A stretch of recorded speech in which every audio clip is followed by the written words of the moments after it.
الحمد لله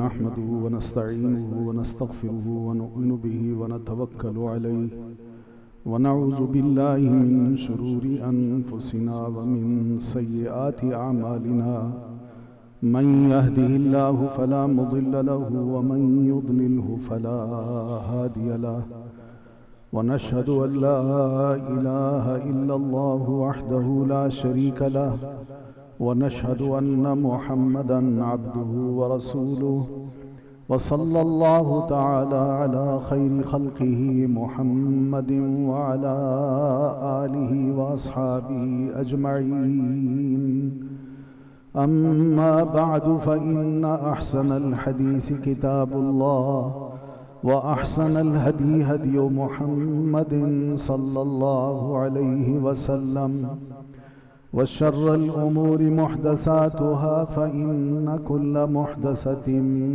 بدعة وكل بدعة ضلالة وكل ضلالة في النار. أعوذ بالله السميع العليم من الشيطان الرجيم. بسم الله الرحمن الرحيم. قاف والقرآن المجيد بل عجبوا أن جاءهم منذر منهم فقال الكافرون هذا شيء عجيب أإذا متنا وكنا ترابا ذلك رجع بعيد قد علمنا ما تنقص الأرض منهم وعندنا كتاب حفيظ.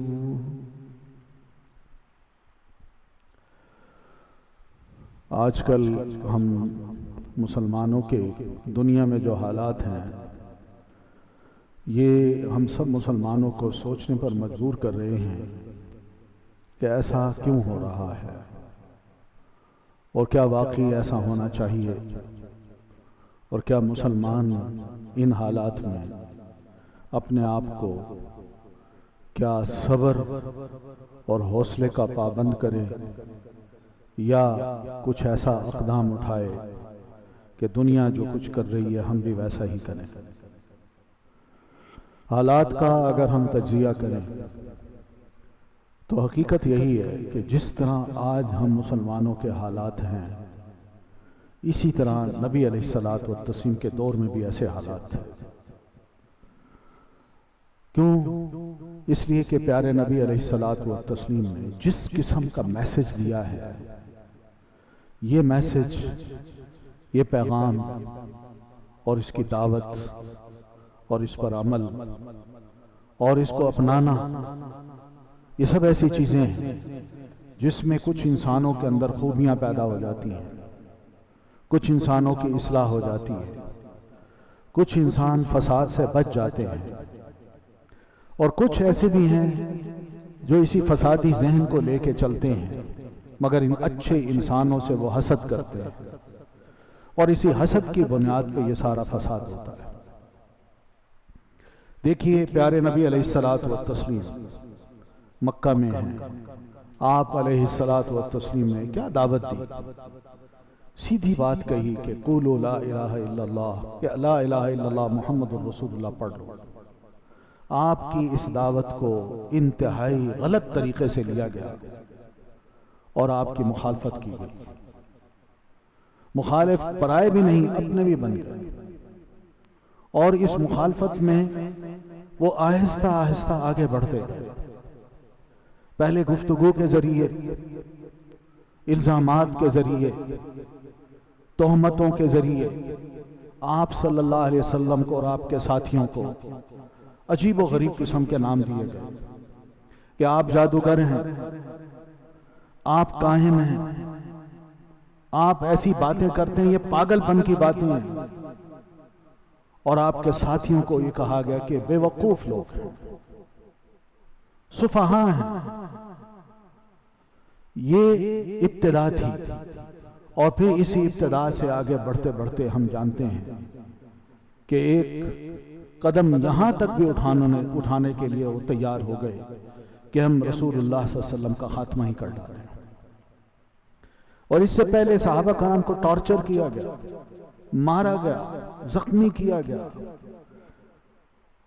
اور قید کیا گیا، زنجیروں میں جکڑا گیا، صرف اس بنیاد پہ کہ مسلمانوں نے نبی علیہ الصلوۃ والتسلیم کی نبوت کو تسلیم کر لیا تھا اور آپ کو اللہ کی طرف سے ایک بہترین نمائندہ قرار دے کے آپ کی اطاعت کا دم بھر لیا تھا کہ آپ جو کچھ کہتے جا رہے ہیں ہمیں یہ منظور ہے۔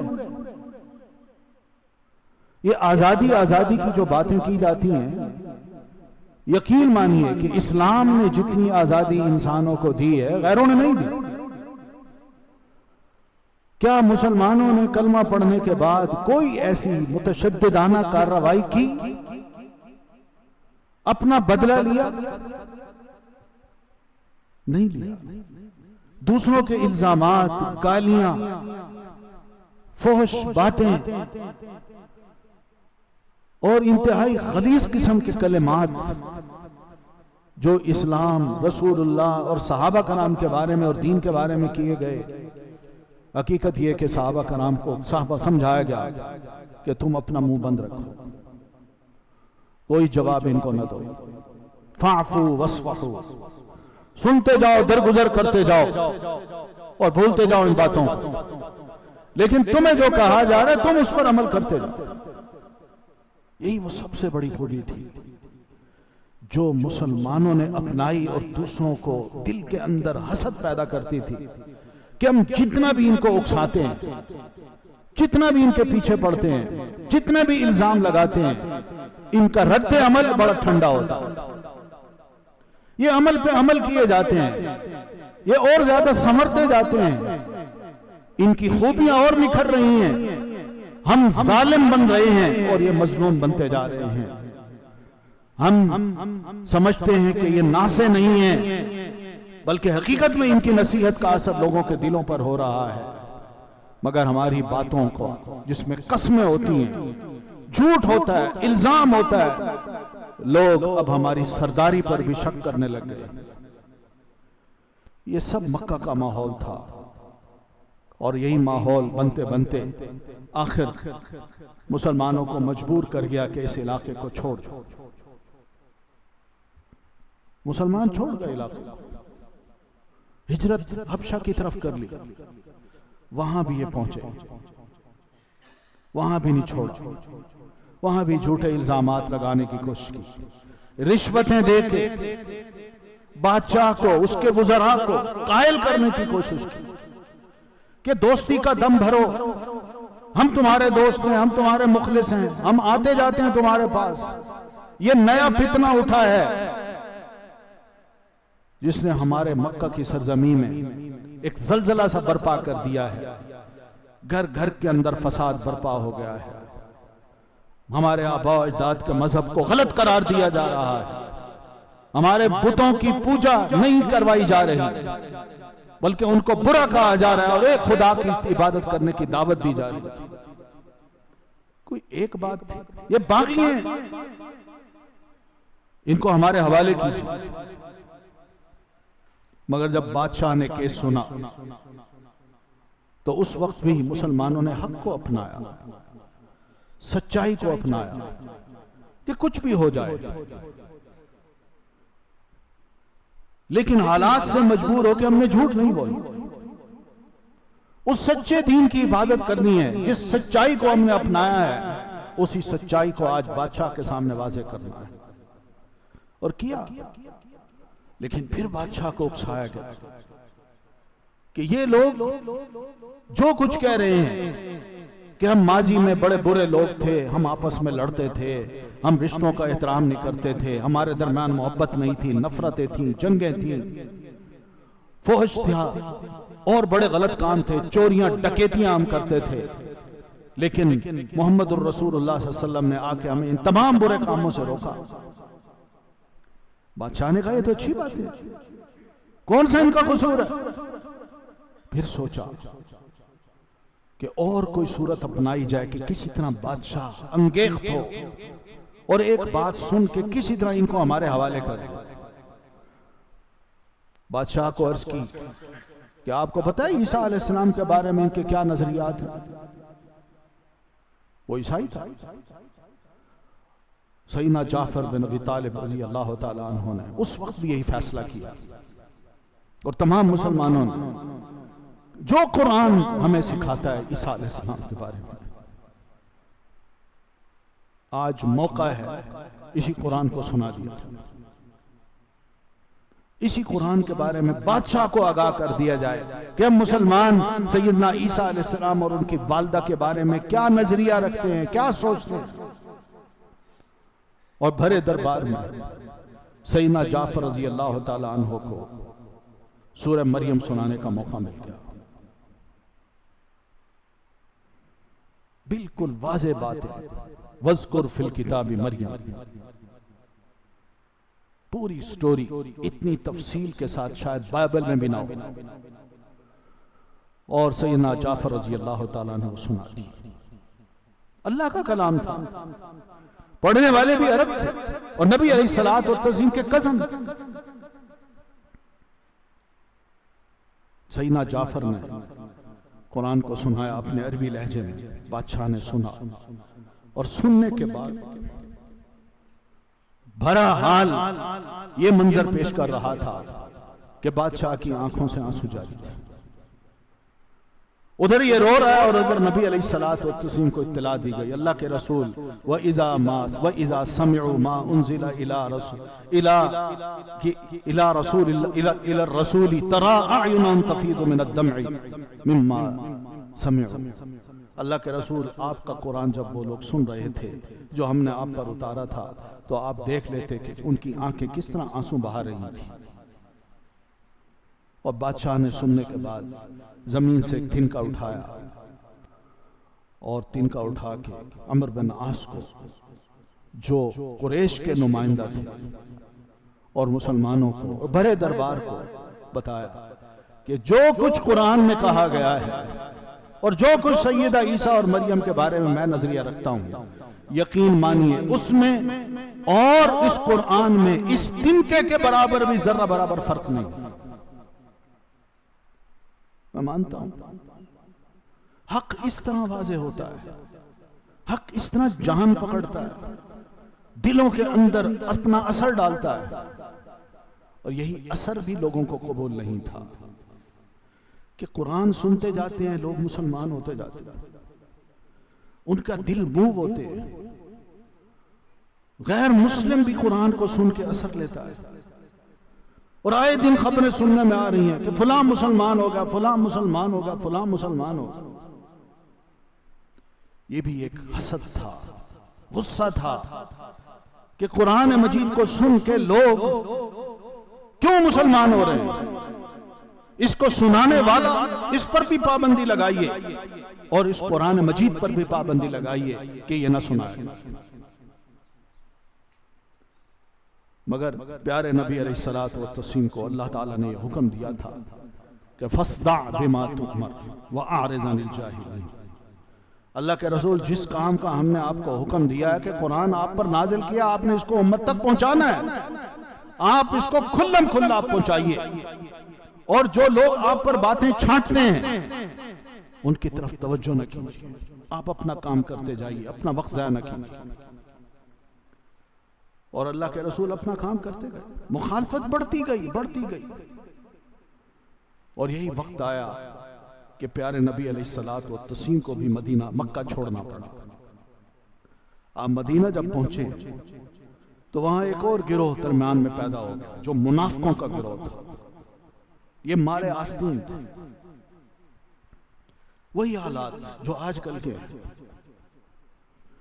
ان سے نمٹنا بڑا مشکل تھا، کیونکہ یہ گھر میں آتے تھے، مسجد میں آتے، نماز پڑھتے، جھک جھک کے سلام کرتے، قسمیں کھاتے، ہم تو آپ کے ساتھ ہیں، ہم تو مسلمان ہیں۔ مگر جب اپنے ہاں راتیں گزارتے تھے اپنے یاروں اور دوستوں میں، ان کی محفلوں میں اسلام دشمنی کی باتیں ہوتی تھیں۔ یہ حالات تھے۔ پھر مدینہ میں جوز بھی آباد تھے، ان کو ایک حسد تھا کہ یہ نبوت عربوں کو کیوں ملی، ہم تو منتظر تھے کہ شاید ہمیں ملے گی، اسرائیلیوں کو، ان کو کیوں ملی؟ اور اسی وجہ سے وہ آ کے آباد ہوئے تھے کہ یہی مدینہ ہے، یہی علاقہ ہے جس میں آخری رسول بھیجا جائے گا، اور جس کی علامات اور نشانیاں اور باتیں ہماری تورات اور انجیل میں کر دی گئی ہیں۔ وہ آباد بھی ہوئے، منتظر بھی تھے، قلعے بھی بنائے، اس لیے بنائے کہ اس نبی پر ہم ایمان لائیں گے، اس کا ساتھ دیں گے۔ اس کے دشمن جب اس کے خلاف اپنی فورسز کو بروئے کار لائیں گے یا اٹھائیں گے کہ آپ پر حملہ کریں، آپ کی جان لیں، تو ہم قلعوں میں اپنے اس پیارے رسول کی حفاظت کریں گے۔ یہ سب انہوں نے حفظ ما تقدم کے طور پر کر لیا تھا۔ لیکن جب نبی علیہ الصلوۃ والتسلیم تشریف لائے تو اللہ تعالیٰ فرماتے ہیں کہ یعرفونہ کما یعرف ابناءہم، یہ پیارے رسول کو بالکل اس طرح جانتے تھے، اپنی تعلیمات، اپنی تورات اور اپنی تفاسیر کے مطابق وہ سب علامات رسول اللہ صلی اللہ علیہ وسلم میں اس طرح پہچانتے تھے جیسے لاکھوں میں کھڑا ان کا ایک نوجوان بیٹا وہ پہچان لیتے تھے کہ ہمارا بیٹا ہے۔ انکار نہیں کر سکتے تھے مگر نہیں مانتے تھے۔ حسد، پھر دشمنی، وہی حالات بن گئے کہ چاروں طرف سے مسلمانوں کے دشمن پیدا ہو گئے۔ پھر اس کے بعد تھوڑا عرصہ اور گزرتا ہے کہ ملک شام میں قیصر روم کا اپنا نمائندہ فورسز تیار کرتا ہے کہ مسلمانوں کی یہ بڑھتی قوت، ان کی طاقت، ان کی اخلاقی فتح، کہیں ایسا نہ ہو کہ ہمارے گھر میں قدم رکھ لے۔ وہ اپنی فورسز کو تیار کر کے خفیہ طور پر تیار کرتا ہے انہیں کہ ہم جاتے ہیں اور مدینہ پر حملہ کرتے ہیں۔ اللہ کے رسول صلی اللہ علیہ وسلم کے علم میں یہ بات آتی ہے تو آپ صلی اللہ علیہ وسلم اپنی فورسز کو لے کے تبوک تک جاتے ہیں مقابلہ کرنے کے لیے۔ دشمنیاں ہیں، ماحول وہی ہے، اور پھر اسی دوران اللہ کے رسول صلی اللہ علیہ وسلم اپنا نمائندہ بھیجتے ہیں خط دے کے ایران کے بادشاہ کسریٰ کو کہ مسلمان ہو جاؤ، میں تمہیں اسلام کی دعوت دیتا ہوں، میں اللہ کا رسول ہوں، مان لو مجھ کو۔ اور ہم سب جانتے ہیں کہ اس نے نبی علیہ الصلوۃ والتسلیم کے خط کی جو توہین کی وہ یہی کہ سب کے سامنے بلکہ نمائندے کے سامنے اس خط کو پھاڑ دیا اور کہا کہ میرے ہوتے ہوئے مجھے یہ دعوت دی جا رہی ہے۔ اور اللہ کے رسول کو جب علم ہوا تو آپ نے فرمایا آج کے بعد اس کی سلطنت بھی پھٹ جائے گی اور قیامت تک یہ سلطنت قائم نہیں ہوگی۔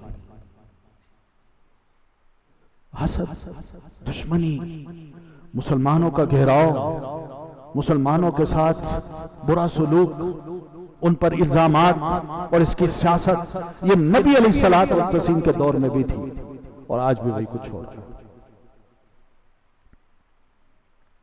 آج بھی مسلمانوں کو بدنام کیا جا رہا ہے۔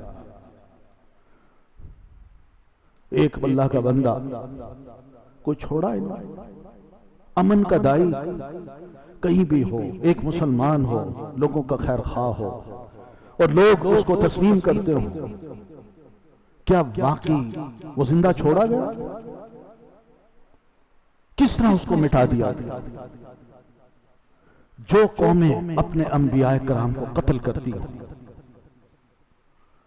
جو قومیں اپنے نبیوں کو برداشت نہ کرتی ہیں کہ ان کی صحیح بات، ان کی صحیح تعلیم ہماری اخلاقیات کو، ہمارے معاشرے کو درست کرنے کے لیے ہیں، مگر وہ اپنی فسادی جو خیالات ہیں، سوچ ہے، اس کو امپلیمنٹ کرنا چاہتے ہیں، تو وہ کہاں نبیوں کو برداشت کریں گے؟ تو قرآن مجید میں تو یہاں تک کہہ دیا کہ یقتلون النبیین، یہ تو وہ لوگ ہیں جو اپنے نبیوں کو قتل کرتے رہے۔ تو ایک مصلح، ایک ریفارمر کہیں ابھرتا ہے تو آج اس کو قتل کرنے کے کئی بہانے بنا دیے گئے، کئی الزامات لگا دیے گئے، کئی آپشن کھول دیے گئے، اور ہر جگہ ایسا پروپیگنڈا کیا گیا کہ ہر جگہ فساد ہی فساد نظر آتا ہے۔ لوگوں نے یہی سمجھا کہ شاید دوسرے علاقوں میں فساد برپا کر کے ہم آرام سے رہ لیں گے، مگر انسان جو بیج بوتا ہے اس کی فصل خود بھی کاٹتا ہے۔ آج یہی کچھ ہو رہا ہے۔ ہم سمجھتے تھے کہ ہم امن کے پیغمبر بن رہے ہیں، امن کے داعی بن رہے ہیں، نیت یہ ہو کہ دوسری دنیا کو ہم نے خراب کرنا، ان کو چین سے نہیں بیٹھنے دینا۔ اوپر اللہ بھی ہے۔ انسان جو چالیں چلے، جو مکاریاں کرے، جس قسم کی سوچ کو، غلط سوچ کو وہ امپلیمنٹ کرنا چاہے، اللہ تعالیٰ کی ذات بھی اپنی ایک سوچ رکھتی ہے، اپنی ایک پلاننگ رکھتی ہے۔ اللہ بدلہ لینا جانتا ہے۔ کب تک اللہ سے بغاوت؟ کب تک میں اللہ کا بندہ ہو کے اس کا باغی بنوں؟ کیا مجھے زیب دیتا ہے؟ میں کچھ بھی بن جاؤں، کوئی بھی حیثیت اختیار کر لوں، لیکن یقین مانیے کہ اللہ تعالیٰ سے ہم چھپ نہیں سکتے، اللہ کا مقابلہ نہیں کر سکتے، اللہ کو عاجز نہیں کر سکتے۔ آج ضرورت اس بات کی ہے کہ جو قومیں بھی، چاہے وہ اہل کتاب ہیں یا دوسری ہیں، جو دم بھرتے ہیں، جو کہتے ہیں کہ ہم اللہ کو ماننے والے ہیں، وہ چھوڑیں سب خداؤں کو، چھوڑیں سب الہوں کو، معبودوں کو، اپنے بنائے ہوئے خدا، ان کی کوئی حیثیت نہیں۔ اس کو حیثیت دیجئے جو اس مالک، جو اس کائنات کا مالک ہے، جس کی حقیقی بادشاہت ہے۔ ورنہ حقیقت یہ ہے کہ جو فساد ہم نے برپا کر رکھا ہے، اللہ تعالیٰ نے کبھی نہیں چاہا تھا۔ اللہ تعالیٰ نے یہ دنیا بڑی خوبصورت بنا کے ہمیں دی تھی، جنت بھری دنیا۔ اس کے باغات دیکھیے، اس کی فصلیں دیکھیے، اس کی رونق دیکھیے، اس کے اندر بسنے والے مختلف قسم کے انسانوں کو دیکھیے اور ان کی آبادیاں دیکھیے۔ کہاں انسان نے چاہا تھا؟ اللہ نے چاہا تھا کہ یہاں پر کوئی فساد برپا ہو۔ آج ہمارے اس فساد سے، ہماری اس غلط سوچ سے زندگی میں کہیں بھی چین نہیں۔ ظہر الفساد فی البر والبحر بما کسبت ایدی الناس، یہ لوگوں کے اپنے ہاتھوں کی کمائیاں ہیں، جس کی وجہ سے بیر و بر میں، فضا میں، خلا میں، ہر جگہ فساد ہی فساد نمایاں ہو، کہیں چین نہیں۔ ایک فساد کیا ہے؟ یہ انسان کی اپنی سوچ ہے، جو دل میں آیا خواہش نفس کو اپنا خدا بنا کے اس کی پوجا پاٹ شروع کر دی اور اس کو امپلیمنٹ کرنا شروع کر دیا۔ کیا جو فلمیں بنائی گئیں اور ان فلموں میں جو کردار نمایاں کیے گئے اور جس طرح اس میں لوٹ مار، قتل و غارت، جنگیں، فحاشی، زنا، ڈکیتیاں، چوریاں یہ سکھائی گئی، کیا آج یہ اس کے نتائج نہیں؟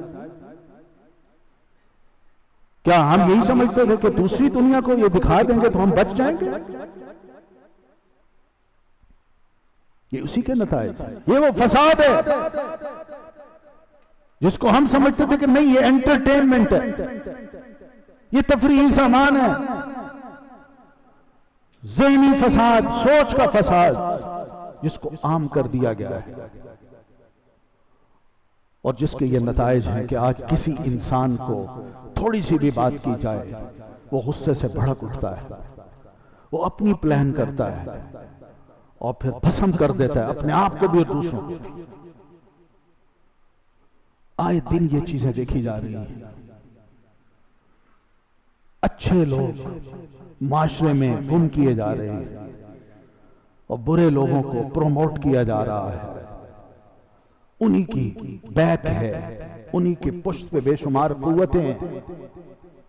معصوم لوگوں کی جانیں جا رہی ہیں، قاتل کو یہ پتہ نہیں چلتا کہ میں قتل کیوں کر رہا ہوں، اور مقتول کو یہ پتہ نہیں کہ مجھے کس گناہ کی وجہ سے قتل کیا گیا ہے۔ یہ سب وہ فساد کی شکلیں ہیں، بما کسبت ایدی الناس، جو لوگوں کے اپنے ہاتھوں کی کمائی ہے۔ یہ خود ہم نے بیج بوئے ہیں، ہماری سوچیں، ان کا عمل دخل ہے۔ ورنہ اللہ تعالیٰ نے اصلاح کے لیے انبیاء بھیجے، رسول بھیجے، کتابیں اتاری، ریفارمر بھیجے وقتاً فوقتاً، کہ لوگوں کو ریمائنڈر دیا جائے کہ لوگوں یہ تمہاری اصلاح کا کام ہے، یہ وہ کام ہے جو تمہارے کرنے کے ہیں، یہ فساد کے کاموں میں تم مت پڑو، ایسے بیج مت بو جس کا کڑوا پھل تمہیں کل کھانا پڑے، اور جس سے نہ تم صرف متاثر ہو بلکہ تمہارے اپنے معاشرے کے افراد بھی متاثر ہو۔ آج دیکھیے لِيُذِيقَهُمْ بَعْضَ الَّذِي عَمِلُوا، یہ فساد جو لوگوں کا اپنا کیا دھرا ہوتا ہے، اللہ فرماتا ہے کر لو، لیکن اس کے نتائج تم خود بھگتو گے، تمہیں ہی دکھ پہنچے گا، تمہیں ہی تکلیف ہوگی، تمہیں ہی غم ہوگا، تم ہی اس کا نشانہ بنو گے، تمہارا سکھ چین چھین لیا جائے گا۔ یہ تمہارے اپنے عملوں کا قصور ہے جس کی وجہ سے یہ سب کچھ ہوگا۔ یہ قرآن مجید ہے، اس نے کہا ہے، یہ صرف غیروں کو نہیں اپنوں کو بھی کہا جا رہا ہے۔ آج ہمارا مسلمان اس تشدد کی کارروائی میں انوالو ہونے میں اپنے ایمان کو یہی سمجھتا ہے کہ میرا یہ ایمان ہے، مگر حقیقت میں یہ ایمان نہیں ہے۔ یہ تشدد کی کارروائیاں، اس کی اجازت دین نہیں دیتا، اس لیے کہ کون سا دین ہے، ہماری کون سی ایسی تعلیم ہے، قرآن مجید کی کون سی ایسی آیت ہے، یہ پیارے نبی علیہ السلام کی کون سی ایسی حدیث ہے جس میں آپ نے فرمایا ہو کہ تم تشدد کی کارروائی کرتے کرتے جہاں اپنی جان دو وہاں بے شمار بے قصور مسلمانوں کو بھی قتل کروا دو۔ یہ کس نے کہا؟ یہ تو بے قصور لوگ ہیں، ان کو کیوں مارا ہے؟ ان کا کیا قصور ہے؟ کس نے تمہیں اس کی اجازت دی؟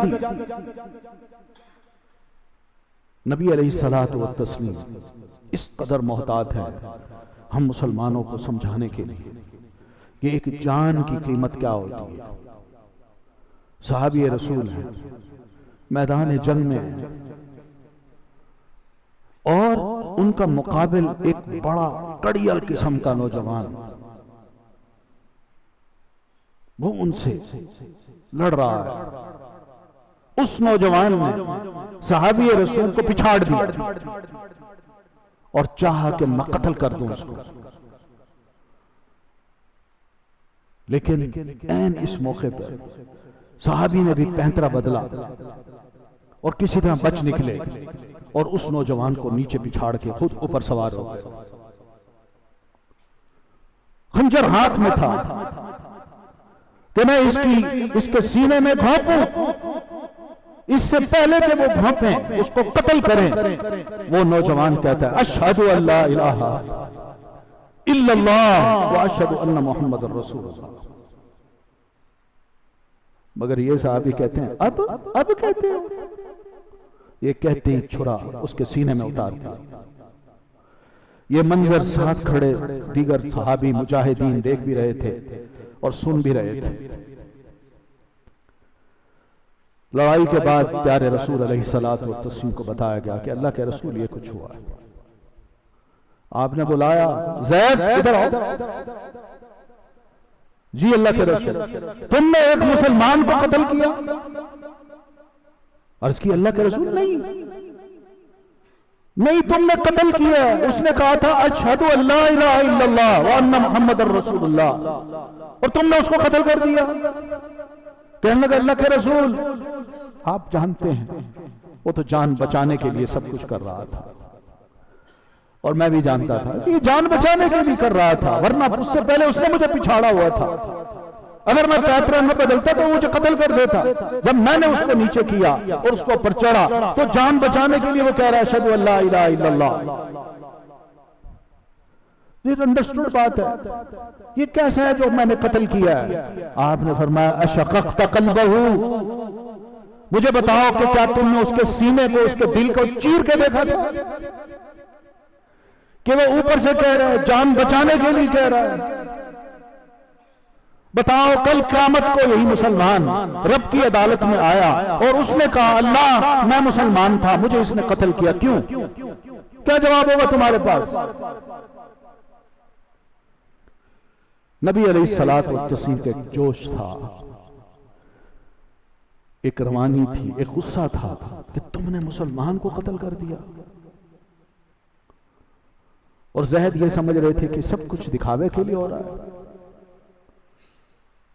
اور اللہ کے رسول کی ناراضگی کو وہ بھانپ گئے. اور اس وقت اپنے دل میں سوچنے لگے، کاش میری ماں نے مجھے آج جانا ہوتا. کتنا بڑا پاپ کیا ہے میں نے، کتنا بڑا ظلم کیا ہے، اور اللہ تعالیٰ واقعی اگر کل مجھ سے پوچھے تو میرے پاس اس کا کیا جواب؟ نبی علیہ الصلوۃ والتسلیم نے پھر اس شخص کی دیت ادا کی. جو دین اس حد تک آگے جاتا ہو، وہ کیسے اس بات کی اجازت دے سکتا ہے ایک مسلمان کو کہ وہ اپنے آپ کو بھی اڑا دے اور دوسروں کو بھی بے قصور مروا دے؟ اس کی اجازت ہمارے دین میں نہیں ہے، قطعاً نہیں ہے. فساد کی جتنی شکلیں ہیں یہ ہم انسانوں کی پیدا کرتا ہے، اور اسی کا مزہ ہم چکھ رہے ہیں. دین اصلاح کا نام ہے، فساد کا نام نہیں ہے. دین ہمارے اندر خدا خوفی پیدا کرتا ہے، رب سے جوڑتا ہے، اس کا تقوی اس حد تک پیدا کرتا ہے کہ دھیان کرو، کوئی گناہ کیا تو رب کی عدالت میں کل کو اس کا جواب دینا ہوگا، اس کا حساب کتاب تمہیں دینا ہے. دین تو مومن کو اس حد تک ڈراتا ہے. وَأَمَّا مَنْ خَافَ مَقَامَ رَبِّهِ وَنَهَى النَّفْسَ عَنِ الْهَوَىٰ فَإِنَّ الْجَنَّةَ هِيَ الْمَأْوَىٰ. کوئی بندہ گناہ کرتے وقت اگر اتنا سوچ لے کہ یہ گناہ میں کر رہا ہوں، کل کو اللہ کی عدالت میں نے پہنچنا ہے، اس نے مجھ سے پوچھ لیا کہ تم نے یہ گناہ کیوں کیا، میرے پاس کیا جواب ہوگا؟ بس اس ڈر سے کہ رب کو میں اپنی شکل کی صورت میں نہیں دکھانا چاہتا، اس ڈر سے وہ گناہ سے بچا لیتا ہے اپنے آپ کو. اللہ فرماتے ہیں ایسا شخص انتہائی مبارک شخص ہے.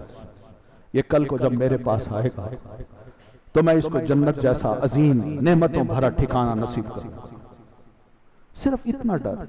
دین جو دل میں اتنا ڈر پیدا کرتا ہو، وہ کیسے اجازت دے سکتا ہے کہ بے قصور لوگوں کو قتل کیا جائے؟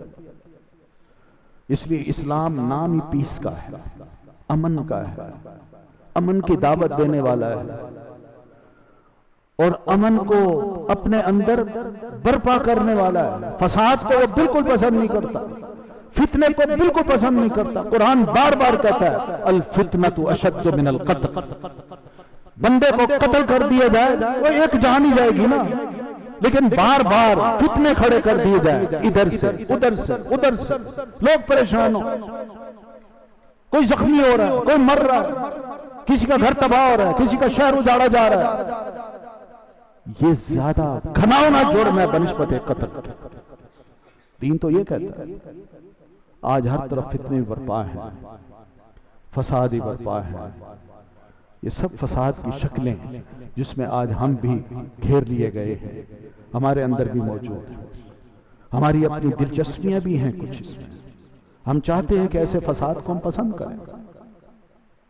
فحاشی کو، بے حیائی کو، عریانی کو، اور اس کے علاوہ رشوت کو، چوری کو، ڈکیتی کو، گالی کو، الزام تراشیوں کو ہم پسند کرتے ہیں.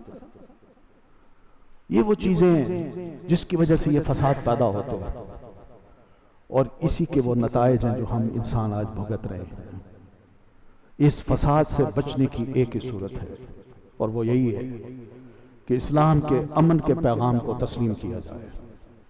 حقیقت اسلام نہ صرف مسلمانوں کو بلکہ غیر مسلموں کو بھی جتنی پروٹیکشن دیتا ہے، وہ شاید ان کا اپنا ملک یا اپنا لا بھی، اپنا قانون بھی اتنی پروٹیکشن نہ دیتا ہو.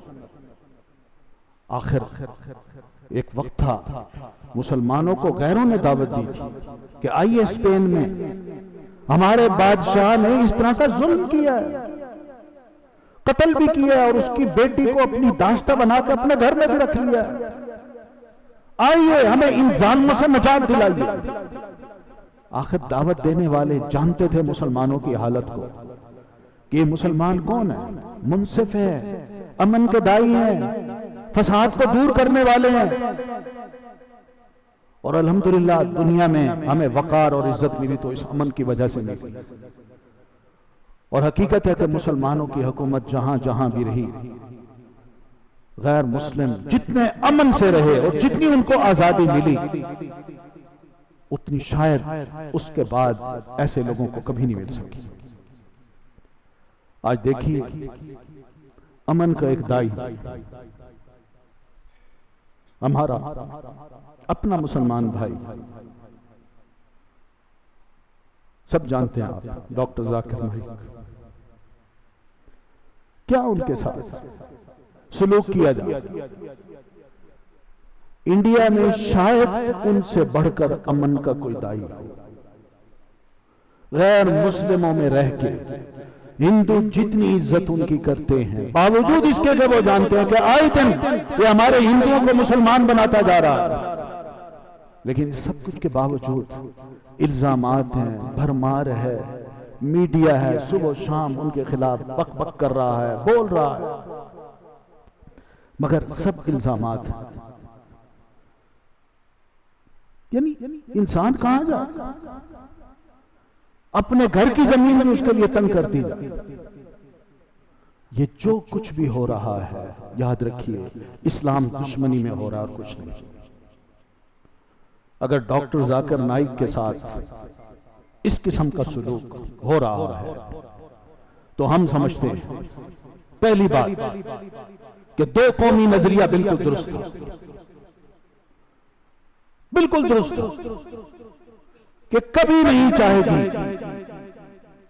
ہندوستان کی قیادت کہ ہم مسلمانوں کو یہاں چین سے بیٹھنے دیں، ان کو آگے بڑھنے دیں.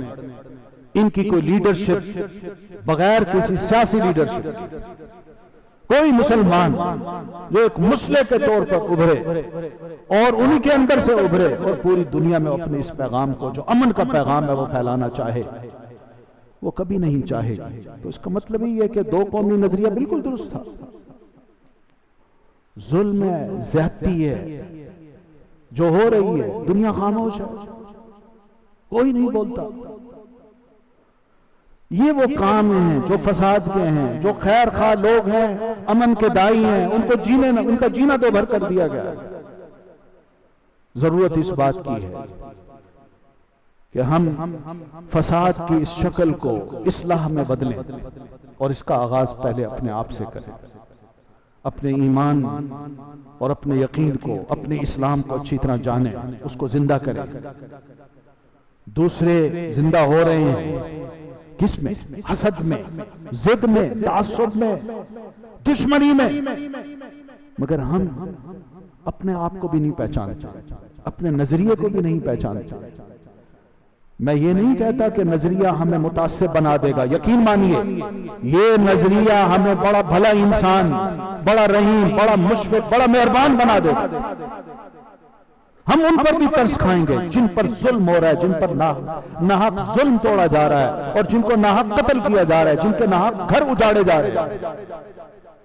ہمیں ان پر بھی ترس آئے گا اور آتا ہے، الحمدللہ آتا ہے.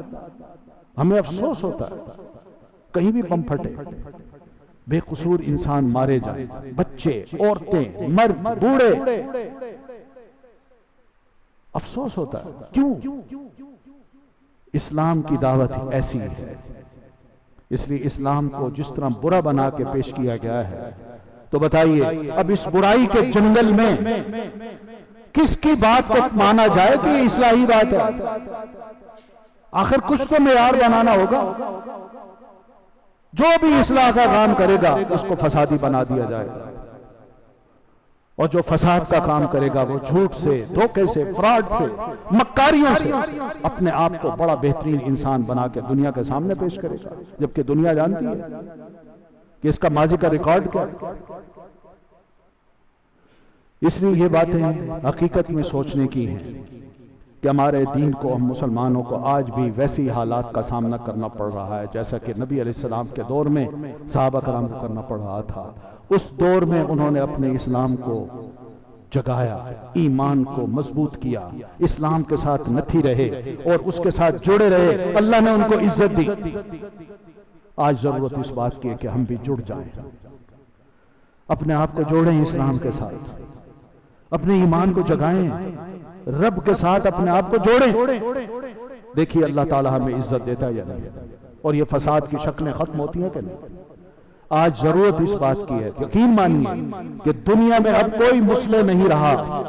یہ موقع ہے ہم مسلمانوں کا کہ اصلاح کی کوشش کے لیے ہم کھڑے ہو جائیں اور دنیا کو پیغام دیں کہ ہم امن کے دائی ہیں، ہم اصلاح کرنا چاہتے ہیں، فساد کی ہر صورت کو ہم غلط سمجھتے ہیں اور اس کو ہم دبائیں گے، اس کو ختم کریں گے۔ یہ بہترین موقع ہے۔ اللہ تعالیٰ ہم سب مسلمانوں سے ہماری اسی زندگی میں جو مختصر سی ہے کوئی بہتر سے بہتر کام لے لے اور ہم اجتماعی طور پر کچھ اچھے کام کر کے دنیا کو ایک واضح پیغام دے سکیں کہ یہ وہ ہے اسلام۔ اقول قولی ھذا واستغفر اللہ لی ولکم ولسائر المسلمین برحمتک یا ارحم الراحمین۔